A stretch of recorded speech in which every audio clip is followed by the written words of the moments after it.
ಖಾರ ಬಣ್ಣ ಮತ್ತು ರುಚಿ ಆಚಿ ಚಿಲ್ಲಿ ಪೌಡರ್. ಕುರ್ಚಿ ಕಿತ್ತಾಟದ ಕ್ಲೈಮ್ಯಾಕ್ಸ್ಗೆ ಕೌಂಟ್ ಡೌನ್ ಶುರುವಾಗಿದೆ. ಕೆಲವೇ ಕ್ಷಣಗಳಲ್ಲಿ ಹೈಕಮಾಂಡ್ ಹೈ ವೋಲ್ಟೇಜ್ ಸಭೆ ನಡೆಯಲಿದೆ. ಇಡೀ ರಾಜ್ಯವೇ ದೆಹಲಿ ಕಡೆ ಮುಖ ಮಾಡಿದೆ. ಈಗ ಏನಾಗುತ್ತೆ? ಇವತ್ತೇ ಪಟ್ಟದ ಫೈಟ್, ಪಟ್ಟದ ಕಿತ್ತಾಟಕ್ಕೆ ಬ್ರೇಕ್ ಬೀಳುತ್ತಾ? ಹೈ ವೋಲ್ಟೇಜ್ ಮೀಟಿಂಗ್ ಇದೆ ಹೈಕಮಾಂಡ್ದು.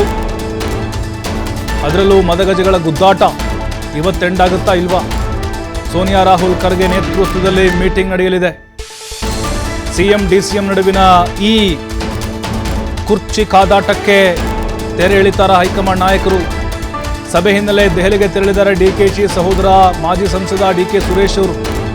ಸಭೆಯ ಮಾಹಿತಿಗಳನ್ನು ತಿಳಿಯಲು ದೆಹಲಿಗೆ ಪ್ರಯಾಣ ಬೆಳೆಸಿದ್ದಾರೆ. ಇಲ್ಲಿರೋದು ಟ್ವಿಸ್ಟು. ಡಿಕೆ ಸುರೇಶ್ ಅವರು ಇವತ್ತೇ ಯಾಕೆ ಹೋದ್ರು? ಅಲ್ಲಿರೋದು ಹೈಕಮಾಂಡ್ ಮೀಟಿಂಗು. ಡಿಕೆ ಶಿವಕುಮಾರ್ ಸಿದ್ದರಾಮಯ್ಯನವ್ರನ್ನ ಕರೆಸ್ಕೊಳ್ತೀವಿ ಅಂತ ಹೇಳಿದ್ರು ಖರ್ಗೆ ಅವರು. ಡಿಕೆ ಸುರೇಶ್ ಅವ್ರಿಗೆ ಏನು ಕೆಲಸ ಹಾಗಾದ್ರೆ ದೆಹಲಿಯಲ್ಲಿ? ಸಹಜವಾಗಿ ಕುತೂಹಲ ಇರೋದು ಇವತ್ತಿನ ಸಭೆಯಲ್ಲಿ ಏನೇನಾಗುತ್ತೆ ಎಲ್ಲ ವಿಚಾರಗಳನ್ನು ತಮ್ಮ ಸಹೋದರ ಡಿಸಿಎಂ ಡಿಕೆ ಶಿವಕುಮಾರ್ ಅವರಿಗೆ ಅಪ್ಡೇಟ್ ಕೊಡಲಿಕ್ಕೆ ಸುರೇಶ್ ಅವರು ಹೋಗಿರಬಹುದಾ? ಯಾಕೆಂದರೆ ಅವರು ಮೊನ್ನೆ ಮಾತಾಡಿದರು, ಕೊಟ್ಟ ಮಾತಿನಂತೆ ಸಿದ್ದರಾಮಯ್ಯನವರು ನಡೆದುಕೊಳ್ತಾರೆ ಅಂಥೇಳಿ. ಅಂದರೆ ಒಪ್ಪಂದ ಆಗಿರ್ಬೋದು ಅನ್ನುವಂಥ ಅರ್ಥದಲ್ಲಿ ಮಾತಾಡಿದರು. ಜೊತೆಗೆ ತಮ್ಮ ಅಣ್ಣನ ದಾರಿಯಲ್ಲಿ ಇವರು ಕೂಡ ಇದ್ದಾರೆ, ಇವರು ಕೊಡುಗೆ ಕೂಡ ಇದೆ. ಅವರು ಕನಕಪುರ ಬಂಡೆ ಆದರೆ ಡಿ ಕೆ ಸುರೇಶ್ ಅವರು ಸ್ಟ್ರಾಟಜಿ ಕಿಂಗ್ ಅಂತ ಹೇಳ್ತಾರೆ ಕಾಂಗ್ರೆಸ್ನಲ್ಲಿ. ಹಾಗಾಗಿಯೇ ತಮ್ಮ ಅಣ್ಣನ ಗೆಲುವಿಗೋಸ್ಕರ ಡಿ ಕೆ ಸುರೇಶ್ ಅವರು ಎಲ್ಲ ಹಂತಗಳಲ್ಲೂ ಕೂಡ ಡಿ ಕೆ ಶಿವಕುಮಾರ್ ಅವರ ಜೊತೆಗೆ ನಿಂತ್ಕೊಂಡು ಬಂದಿದ್ದಾರೆ. ಈಗ ಡೆಲ್ಲಿಗೆ ಹೋಗಿದ್ದಾರೆ. ಅಲ್ಲಿ ಏನೇನು ಬೆಳವಣಿಗೆ ಆಗುತ್ತೋ ಅದೆಲ್ಲದರ ಮಾಹಿತಿನ ಪಿನ್ ಟು ಪಿನ್ ಇಲ್ಲಿ ರಾಜ್ಯಕ್ಕೆ ಅವರು ರವಾನೆಯನ್ನು ಮಾಡ್ತಾರೆ. ಯಾಕಂದರೆ ಡಿ ಕೆ ಸುರೇಶ್ ಅವರು ಕೂಡ ಹೈಕಮಾಂಡ್ ನಾಯಕರ ಜೊತೆ ಉತ್ತಮ ಒಡನಾಟವನ್ನು ಹೊಂದಿದ್ದಾರೆ. ಅದರಲ್ಲೂ ಮಲ್ಲಿಕಾರ್ಜುನ ಖರ್ಗೆ ಅವರಿಗೆ ಬಹಳ ಅತ್ಯಾಪ್ತರಾಗಿದ್ದಾರೆ. ಹಾಗಾಗಿಯೇ ಅವರ ಭೇಟಿ ನಿಜಕ್ಕೂ ಬೇರೆ ಬೇರೆ ಟ್ವಿಸ್ಟ್ಗಳನ್ನು ಇದೀಗ ಕೊಡ್ತಾ ಹೋಗ್ತಾ ಇದೆ. ಸಭೆಯಲ್ಲಿ ಏನೆಲ್ಲ ಮಾಹಿತಿ ಆಗುತ್ತೆ? 2.5 ವರ್ಷ ಸಿದ್ದರಾಮಯ್ಯನವರೇ ಮುಂದುವರಿಬೇಕಾ ಅಥವಾ ಡಿ ಕೆ ಶಿವಕುಮಾರ್ ಅವರಿಗೆ ಪಟ್ಟ ಕಟ್ಟಬೇಕಾ? ಪ್ರಸ್ತುತ ಹೇಗಿದೆಯೋ ಅದೇ ಪರಿಸ್ಥಿತಿ ಮುಂದುವರಿಯುತ್ತಾ? ಇದೆಲ್ಲದರ ಬಗ್ಗೆ ಅವರು ತಮ್ಮದೇ ಆದಂಥ ಸೋರ್ಸ್ಗಳಿಂದ ಡೆಲ್ಲಿಯಿಂದ ಮಾಹಿತಿ ಸಂಗ್ರಹ ಮಾಡಿಕೊಂಡು ತಮ್ಮ ಅಣ್ಣನಿಗೆ ಮತ್ತು ಅವರ ಆಪ್ತರಿಗೆ ತಿಳಿಸುವಂಥ ಪ್ರಯತ್ನವನ್ನು ಮಾಡಬಹುದು. ಲಾಸ್ಟ್ ಟೈಮ್ ಡೆಲ್ಲಿಗೆ ಹೋದಾಗ ಸುರೇಶ್ ಅವರು ಕೂಡ ಡಿ ಕೆ ಶಿವಕುಮಾರ್ ಜೊತೆಗೆ ಹೋಗಿದ್ದರು, ಖರ್ಗೆ ಅವ್ರನ್ನ ಭೇಟಿಯಾಗಿದ್ದರು. ಆದರೆ ರಾಹುಲ್ ಗಾಂಧಿಯವರ ಭೇಟಿಗೆ ಅವಕಾಶ ಸಿಕ್ಕಿರಲಿಲ್ಲ. ಮತ್ತು ಈಗ ವರ್ಲ್ಡ್ ಪವರ್ ಅಂತ ಒಂದು ವಾರ್ ಶುರುವಾಗಿದೆ, ಪೋಸ್ಟರ್ ವಾರು. ಅಂದರೆ ಪೋಸ್ಟ್ ವಾರ್ ಕೂಡ ನಡೀತಾ ಇದೆ ಸಿದ್ದರಾಮಯ್ಯ ಹಾಗೂ ಡಿ ಕೆ ಶಿವಕುಮಾರ್ ನಡುವೆ. ಈಗ ಸಿದ್ದರಾಮಯ್ಯನವರು ಬಿಟ್ಟು ಕೊಡೋ ಥರ ಕಾಣಿಸ್ತಾ ಇಲ್ಲ ಅಂತ ಅನಿಸಿರ್ಬೋದು.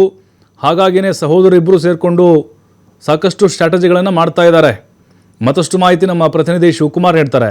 ಶಿವಕುಮಾರ್, ಈಗ ತಮ್ಮ ಅಣ್ಣ ಡಿ ಕೆ ಶಿವಕುಮಾರ್ ಅವರ ರಾಜಕೀಯ ಏಳು ಬೀಳುಗಳ ಜೊತೆಗೆ ಸುರೇಶ್ ಅವರು ಹೆಜ್ಜೆ ಹಾಕೊಂಡು ಬಂದಿದ್ದಾರೆ. ಆದರೆ ಈಗ ದೆಹಲಿಗೆ ಹೋಗಿರೋದು ಟ್ವಿಸ್ಟ್ ಮೇಲೆ ಟ್ವಿಸ್ಟ್ ಕೊಡ್ತಾ ಇದೆ. ಹೈಕಮಾಂಡ್ ನಾಯಕತ್ವದಲ್ಲಿ ಏನೇನು ಚರ್ಚೆ ಆಗುತ್ತೆ ಅದೆಲ್ಲದರ ಅಪ್ಡೇಟ್ ಕೊಡ್ಲಿಕ್ಕೆ ಹೋಗಿರ್ಬೋದಾ? ಅದರ ಜೊತೆಗೆ ತಮ್ಮ ಅಣ್ಣನಿಗೆ ಪಟ್ಟ ಕಟ್ಟಬೇಕು ಅಂತಲೇ ಡಿ ಕೆ ಸುರೇಶ್ ಅವರು ರೆಡಿಯಾಗಿ ಹೋಗಿದಾರಾ ಅಂತ? ಖಂಡಿತ ಪ್ರಭು, ಈಗಾಗಲೇ ರಾಜ್ಯದಲ್ಲಿ ನಡೆದಿರುವಂತಹ ಬೆಳವಣಿಗೆಗಳು ದೆಹಲಿ ಅಂಗಳವನ್ನ ತಲುಪಿದೆ. ಇವತ್ತು ಸಂಜೆ ಎಐಸಿಸಿ ಅಧ್ಯಕ್ಷ ಮಲ್ಲಿಕಾರ್ಜುನ್ ಖರ್ಗೆ ಹಾಗೆ ಎಐಸಿಸಿ ಪ್ರಧಾನ ಕಾರ್ಯದರ್ಶಿ ವೇಣುಗೋಪಾಲ್ ಅವರು ಒಂದು ಸುತ್ತಿನ ಮಾತುಕತೆಯನ್ನು ಕೂಡ ನಡೆಸಿದ್ದಾರೆ. ಇಲ್ಲಿನ ಈ ಬೆಳವಣಿಗೆಗಳ ಮೇಲೆ ಕಡಿವಾಣವನ್ನ ಹಾಕುವಂತ ಅನಿವಾರ್ಯತೆ ಈಗ ಹೈಕಮಾಂಡ್ ನಾಯಕರಿಗಿದೆ. ಆ ಕಾರಣಕ್ಕೆ ಈಗಾಗಲೇ ಒಂದು ಸುತ್ತಿನ ಸಭೆಯನ್ನು ನಡೆಸಲಾಗಿದೆ. ಇವತ್ತು ಸೋನಿಯಾ ಗಾಂಧಿ ಅವರು ಕೂಡ ವಿದೇಶಿ ಪ್ರವಾಸದಿಂದ ದೆಹಲಿಗೆ ವಾಪಸ್ ಆಗ್ತಾ ಇದ್ದಾರೆ ಇನ್ನೇನು ಕೆಲವೇ ಕ್ಷಣಗಳಲ್ಲಿ. ಅವರು ವಾಪಸ್ ಆದ ನಂತರ ಮತ್ತೆ ರಾತ್ರಿ ಅವರ ಜೊತೆ ಮತ್ತೊಂದು ಸುತ್ತಿನ ಸಭೆಯನ್ನ ನಡೆಸಬೇಕಾಗತ್ತೆ. ಅಲ್ಲಿ ಯಾವ ಅಭಿಪ್ರಾಯಗಳು ವ್ಯಕ್ತವಾಗತ್ತೆ, ಮತ್ತೆ ರಾಹುಲ್ ಗಾಂಧಿ ಕಡೆಯಿಂದ ಯಾವ ಅಭಿಪ್ರಾಯ ವ್ಯಕ್ತವಾಗತ್ತೆ, ಇದೆಲ್ಲವನ್ನೂ ಕೂಡ ಅಳೆದು ತೂಗಿ ನೋಡಿ ಅಂತಿಮವಾಗಿ ಒಂದು ನಿರ್ಧಾರವನ್ನ ತೆಗೆದುಕೊಳ್ಬೇಕಾಗತ್ತೆ. ರಾಜ್ಯದ ಇಬ್ಬರು ನಾಯಕರಿಗೂ ಕೂಡ ಬುಲಾವನ್ನ ಕೊಟ್ಟು ನಾಳೆ ಇಬ್ಬರನ್ನ ಕರೆಸಿ ದೆಹಲಿಯಲ್ಲಿ ಸಂಧಾನ ಪ್ರಕ್ರಿಯೆಯನ್ನ ಶುರು ಮಾಡ್ಬೇಕಾಗತ್ತೆ. ಸೊ ಹಾಗಾಗಿ ದೆಹಲಿಯಲ್ಲಿ ಸಭೆಗಳ ಮೇಲೆ ಸಭೆಗಳು ಈಗ ನಡೀತಾ ಇರೋದ್ರಿಂದ ಸಹಜವಾಗಿ ಸಾಕಷ್ಟು ಕುತೂಹಲಗಳು ಕೂಡ ಇದೆ. ಹಾಗಾಗಿ ಡಿ ಕೆ ಸುರೇಶ್ ಅವರು ಕೂಡ ಈಗಾಗಲೇ ದೆಹಲಿಗೆ ಪ್ರಯಾಣವನ್ನ ಬೆಳೆಸಿದ್ದಾರೆ. ದೆಹಲಿಯಲ್ಲಿ ಏನೆಲ್ಲ ಬೆಳವಣಿಗೆಗಳು ನಡೀತಾ ಇದೆ ಅನ್ನುವಂತಹ ಮಾಹಿತಿಗಳನ್ನ ಅರಿತು ಸಹೋದರನಿಗೆ ರವಾನಿಸುವಂತ ಒಂದು ಪ್ರಯತ್ನಕ್ಕೆ ಕೈ ಹಾಕಿದ್ದಾರೆ. ಜೊತೆಗೆ ಮುಂದೆ ನಾವು ಯಾವ ರೀತಿಯಾದಂತ ತಂತ್ರಗಾರಿಕೆಯನ್ನ ಮಾಡಬೇಕು, ವರಿಷ್ಠರ ಮೇಲೆ ಯಾವ ರೀತಿಯಾಗಿ ಪ್ರಭಾವವನ್ನ ಬೀರಬೇಕು ಅನ್ನುವಂತ ನಿಟ್ಟಿನಲ್ಲಿ ಸಹೋದರನಿಗೆ ಸಲಹೆಗಳನ್ನ ನೀಡುವಂತ ಒಂದು ಪ್ರಯತ್ನ, ಮಾಹಿತಿಗಳನ್ನ ನೀಡುವಂತ ಒಂದು ಪ್ರಯತ್ನದ ಭಾಗವಾಗಿ ಅವರು ದೆಹಲಿಗೆ ತೆರಳಿದ್ದಾರೆ. ರಾತ್ರಿ ಸೋನಿಯಾ ಗಾಂಧಿ ಹಾಗೆ ರಾಹುಲ್ ಗಾಂಧಿ ಅವರ ಭೇಟಿಗಾಗಿ ಡಿ ಕೆ ಶಿವಕುಮಾರ್ ಅವರು ಕೂಡ ರಾತ್ರಿ ದೆಹಲಿಗೆ ಪ್ರಯಾಣವನ್ನ ಬೆಳೆಸಬಹುದು ಅನ್ನುವಂತ ಮಾಹಿತಿಗಳು ಕೂಡ ಈಗ ಬರ್ತಾ ಇದೆ. ಆದ್ರೆ ಇನ್ನೂ ಅಧಿಕೃತ ಇಲ್ಲ. ಯಾಕಂದ್ರೆ ಅಲ್ಲಿಂದಲೇ ಬುಲಾವ್ ಬರ್ಲಿ, ಆ ನಂತರ ನಾವು ದೆಹಲಿಗೆ ತೆರಳೋಣ ಅನ್ನುವಂತ ನಿಟ್ಟಿನಲ್ಲಿ ಇಬ್ಬರು ನಾಯಕರು ಯೋಚನೆಯನ್ನ ಮಾಡ್ತಾ ಇದ್ದಾರೆ, ಸಿದ್ದರಾಮಯ್ಯ ಹಾಗೆ ಡಿ ಕೆ ಶಿವಕುಮಾರ್. ಆದ್ರೆ ಒಂದು ಮಾಹಿತಿ ಇದೆ, ಡಿ ಕೆ ಶಿವಕುಮಾರ್ ಅವರ ಮಾಹಿತಿಯ ಪ್ರಕಾರ ಈಗ ರಾತ್ರಿ ಅವರು ದೆಹಲಿಗೆ ತೆರಳಬಹುದು, ಪ್ರತ್ಯೇಕವಾಗಿ ರಾಹುಲ್ ಗಾಂಧಿ ಮತ್ತೆ ಸೋನಿಯಾ ಗಾಂಧಿ ಅವರನ್ನ ಭೇಟಿ ಮಾಡಬಹುದು ಅನ್ನುವಂತ ಮಾಹಿತಿಗಳು ಈಗ ಇರೋದ್ರಿಂದ ಸಹಜವಾಗಿ ಮತ್ತಷ್ಟು ಕುತೂಹಲಗಳು ಕೂಡ ಈಗ ಉಂಟಾಗ್ತಾ ಇದೆ. ಹಾಗಾಗಿ ಇವತ್ತು ರಾತ್ರಿ ಸೋನಿಯಾ ಗಾಂಧಿ ಅವರ ಜೊತೆ ನಡೆಯುವಂತಹ ಸಭೆ ಸಾಕಷ್ಟು ಕುತೂಹಲವನ್ನ ಮೂಡಿಸ್ತಾ ಇದೆ. ಪ್ರಭು, ಥ್ಯಾಂಕ್ ಯು ಶಿವಕುಮಾರ್ ಮಾಹಿತಿಗಾಗಿ.